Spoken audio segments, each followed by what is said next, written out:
Hello, good morning, friends. I am Captain Jagjeet Singh from Government Polytechnic, Ambala City. I am going to take a lecture online on common medical emergency, which is known as first aid. And you must be aware, आपने शायद preliminary classes में starting में पढ़ा भी होगा कि first aid क्या होता है. तो थोड़ा सा ब्रशअप करेंगे उसको and then we will continue कि आज की डेट में फर्स्ट एड के बारे में क्या क्या नई बातें कही जाती हैं. And this is important for your E certificate, C certificate and A certificate exam also in NCC. So if we ask the definition of first aid, what is first aid? The immediate temporary care given to an ill or injured person until professional medical care can be provided is known as first aid. First aid क्या है कि एक professional doctor के पास पहुंचने से पहले किसी भी इंजर्ड, घायल या बीमार व्यक्ति को जो भी केयर दी जा सकती है that is known as first aid. उसको प्राथमिक चिकित्सा कहा जाता है. लेकिन इसके लिए क्या जरूरी है? अपनी सेफ्टी पहली प्रायोरिटी है. चेक द सराउंडिंग एनवायरनमेंट, आसपास आपको देखना है. नाउ इसके तीन फार्मूले हैं CCC, check, call, care.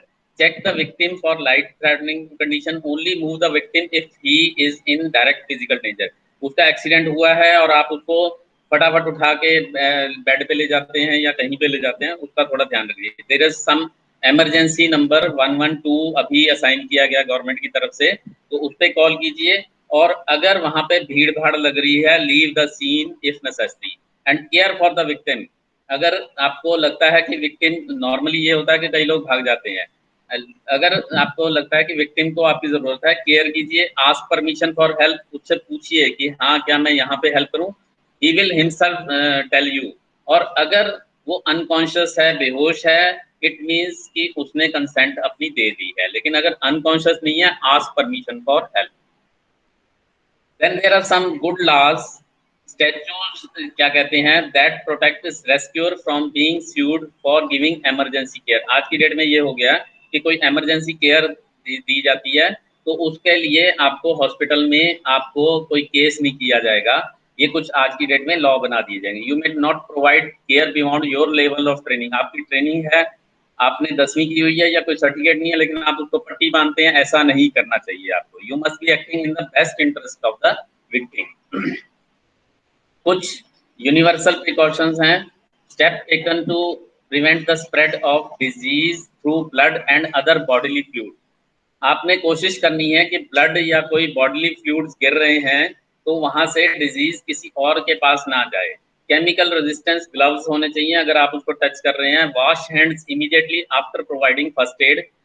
Use mouth piece और rescue mask when providing rescue breathing और CPR. CPR हम बाद में पढ़ाएंगे कि आप उसको माउथ पीस या रेस्क्यू मास्क के थ्रू ही दिए, सीधा डायरेक्ट कांटेक्ट मत कीजिए.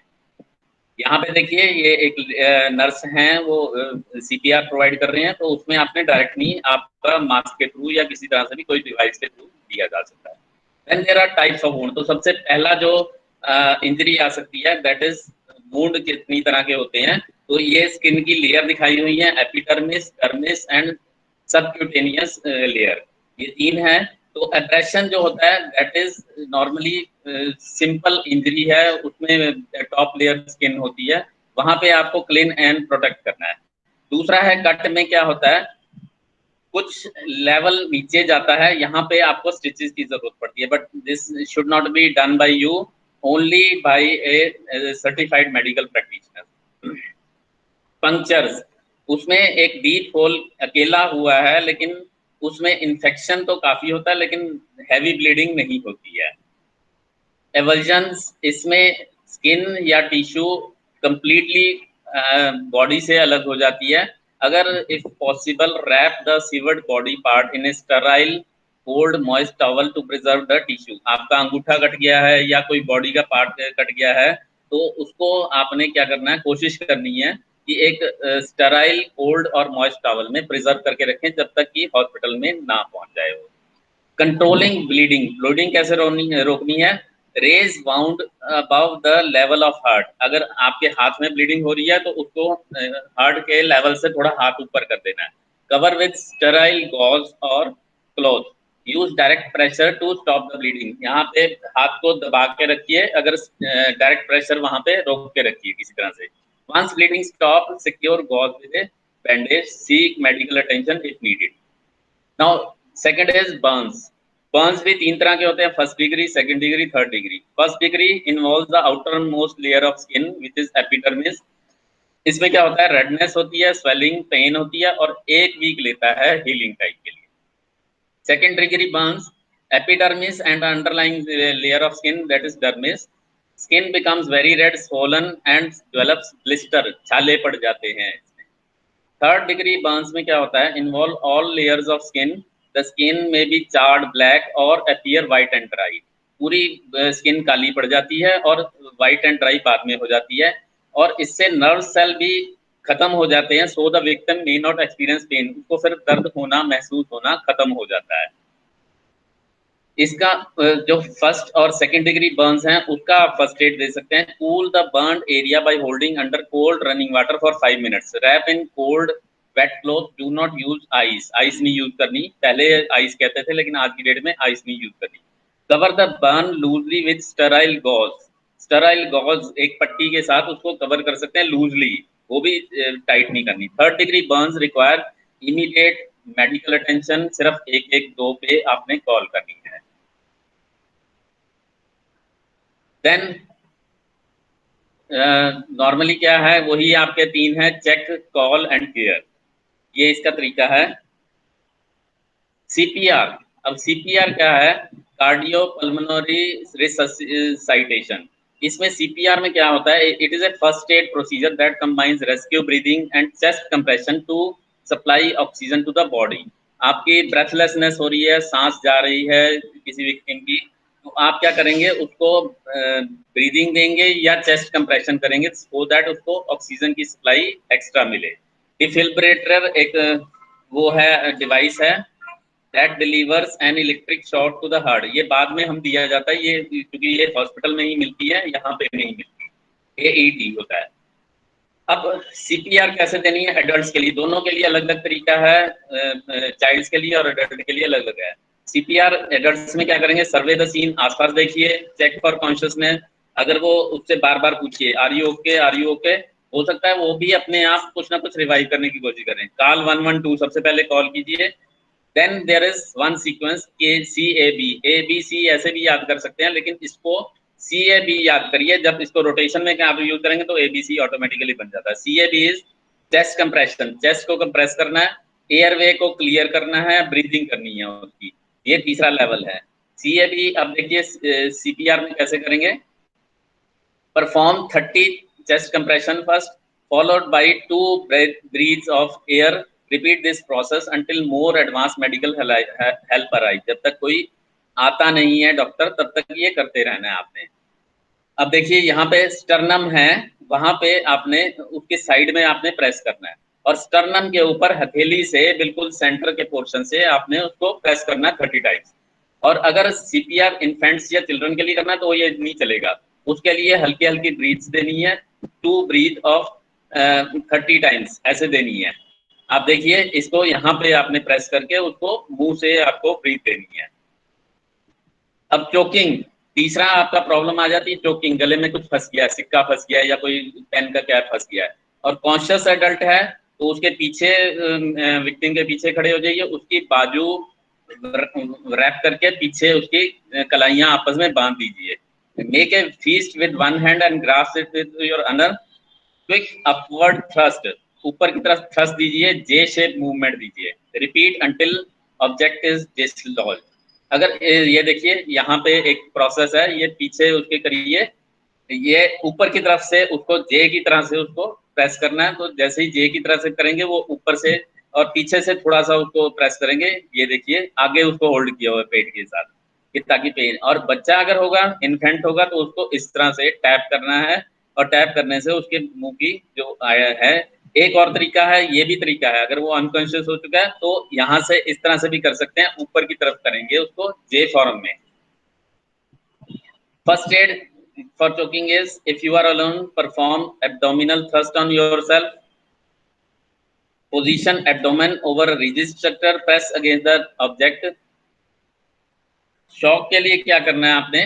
Now fourth is shock, electric shock आ गया या कोई भी शॉक आ गया, a life threatening condition which the heart is not delivering an adequate supply of blood to the body.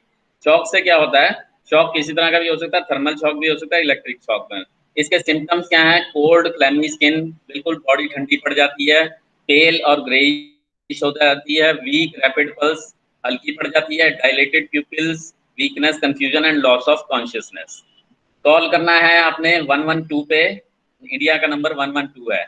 उसको नीचे लेटाना है, raise feet 12 inches, keep warm, उसको गर्म करने की कोशिश करनी है, हाथ उसके रगड़ते रहना है, roll victim to side if they begin to vomit, अगर उल्टी करते हैं तो उसको साइड में करनी है। Do not give victim anything to eat और ड्रिंक, कुछ खाने के लिए नहीं देना है। देन नेक्स्ट इज मसल और जॉइंट इंजरीज, स्ट्रेन है, स्प्रेन है, लिगामेंट टूट गया है, इस तरह की इंजरीज में आपने क्या करना है? सिम्टम में क्या है? पेन है, स्टिफनेस है, स्वेलिंग है, लिमिटेड मोबिलिटी एंड ब्रूजिंग है अराउंड दैट एरिया। तो आपने प्राइस का एक आपके पास फॉर्मूला है, प्रोटेक्ट रैप विद बैंडेज, रोक के रखना है उसको थोड़ा सा बैंडेज, रेस्ट उसको थोड़ा साइड में करना है एटलीस्ट फॉर 1 डे, ताकि वो comfortable position. Ice to reduce swelling, C for compress wrap, E for elevate, raise above the heart, ताकि उसका ब्लड जो है वो ना निकले। तो ये फ्रैक्चर में भी इसी तरह से ही है, हमारा मिलता जुलता ही है। ये देखिए डिसलोकेशंस हैं, फ्रैक्चर हैं अलग अलग तरीके के। तो symptom of fracture include swelling, limited mobility, and redness around that area. First aid क्या है? कीप विक्टिम स्टिल एंड काम, स्किन ब्रोकन है तो उसको रिंस करना है, cover with sterile dressing, immobilise, आसपास के एरिया को हटा देना है, अप्लाई आइस। अनकॉन्शियसनेस है और रिस्क ऑफ चोकिंग है तो उसको रिकवरी पोजीशन पे डालना है। रिकवरी पोजीशन में कैसे है? This is your recovery position, उसको रिकवरी पोजीशन में डालना है सो दैट उसके ब्रीथ, सांस लेने की रास्ता खुला रहे। फेंटिंग में क्या क्या करता है? तो अगर वो रीगेन नहीं करता कॉन्शियसनेस तो 112 पे आपने कॉल करना है। अगर वो रीगेन करता है कॉन्शियसनेस तो उसके आसपास फिर भी आपने 10-15 मिनट रुकना है। Then nose bleeds. Nose bleed is caused by injury or by irritation of the lining of the nose. इसमें क्या होता है? May be because of heat या किसी वजह से भी हो सकता है। Use protective barrier when caring for someone else, अपने आसपास भी थोड़ा सा प्रोटेक्टिव बैरियर रखिए, कोई आए ना। Sit down and pinch the end of nose, nose with thumb and finger, lean forward and breathe through mouth, applies ice to the bridge of nose. Then last is snake bite. Snake bite जो बार बार हमें समझाया जाता था, बचपन में भी समझाया जाता था, लेकिन थोड़ी सी डेफिनेशन चेंज हो गई है। वी मस्ट नो कि स्नेक कितनी तरह के होते हैं। कुछ ऐसे स्नेक्स होते हैं जो पॉइजनस होते हैं, venom, a poisonous secretion injected by some type of snakes, rattlesnake, copperhead cobras, आप नेट पे उनको पढ़ सकते हैं, कोरल स्नेक एंड वाटर। इस तरह के जो स्नेक्स हैं ये वेनम सीक्रेशन देते हैं, जहर देते हैं। कॉल करना है आपने 112 पे, कीप विक्टिम स्टिल, आपने सोने नहीं देना, keep affected area below the level of heart, जितना भी इफेक्टेड एरिया है उसको ऊपर नहीं करना, अब नीचे करना है आपने, below the level of heart. Remove constricting, ताकि उसका ब्लड बाहर निकलता रहे। पहले हमने ब्लड को रोकना है, अब ब्लड जो है हमने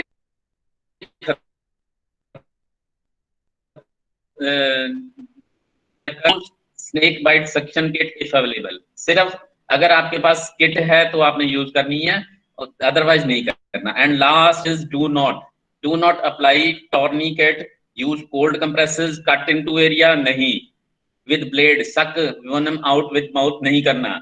वो जो पहले करते थे कि मुंह से उसको जहर को निकालना है, वो नहीं करना। और give any medication without consent of a physician, नहीं, ऐसा नहीं करना।